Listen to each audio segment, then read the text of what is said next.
The Canola School on RealAgriculture.com is brought to you by BASF Canada and Invigor Hybrid Canola.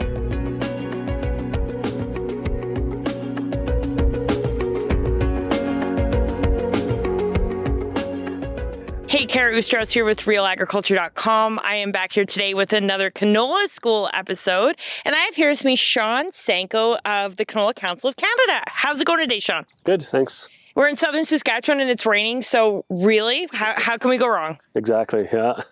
So we're talking about, looking for blackleg in the early season, and what some of the things, when we think of blackleg, we often think of, clipping those stems later on after harvest, what we can be looking for. But do you want to talk about what you kind of can be doing now at this time of year? Well, this time of year, like in the actual canola crop that's coming up, there's not a lot you're going to see. It'd be really tough to see any blackleg lesions. They'd be really small. So really what you're looking for, if you're looking for anything, is that previous year's canola stubble from the last time you grew canola to see any of the pathogen is growing on that stubble. And really it's more about risk with, this time of year, knowing what your risk factors are and are you in a high risk situation from previous years. So talk about some of these risk factors. Well, number one would be just, do you know what blackleg pressure is? Like, have you clipped stems in the previous crop? And if you haven't, I'd consider that a higher risk situation because you don't know what's going on. And of course, factors like tight rotation, that canola every second year, growing the same variety multiple times, then you've been using the same background resistance on the field. So things like that are some of the keys that can really lead to blackleg issues.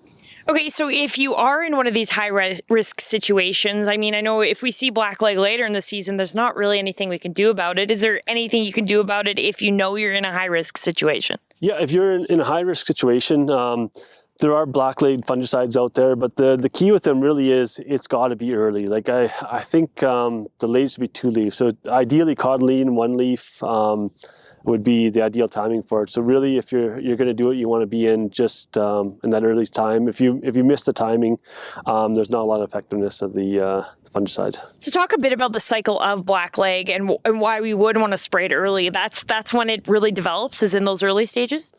And that's when the plant is infected in those early stages. So again, you don't really see it. That's when the wound enters the plant. And then, it'll progress through the season. And when you're cutting those stems at the end of the season and you see that blackening, that's really the last part of the life cycle. So it's really nothing visual that you can see right from the time of seeding up till that stem cutting.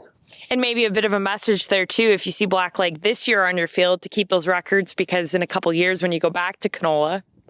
Yes, exactly. It's cutting those stems in the fall is key, because then you can do things like, if you know you've got high blackleg pressure, the number one thing would be, extending the rotation out, or, looking into what resistance genes am I using in that year where I had the issue, and rotating out to another resistance gene. Or you can also get blackleg race testing done, so you actually know what the race in that field is. And then you can match up the proper variety to have the proper resistance to that pathogen in the field. Can blackleg infect worse? So say if you get wind damage, hail damage, any of those kind of flea beetle damage, can blackleg move in or to those lesions, or is that not really an issue? Yeah, any wounds in the plant early on in the season can be an entry point for blackleg. So yeah, anything that wounds that plant, it just it helps take some of the defense down, and that's where the blackleg pathogen can enter the plant.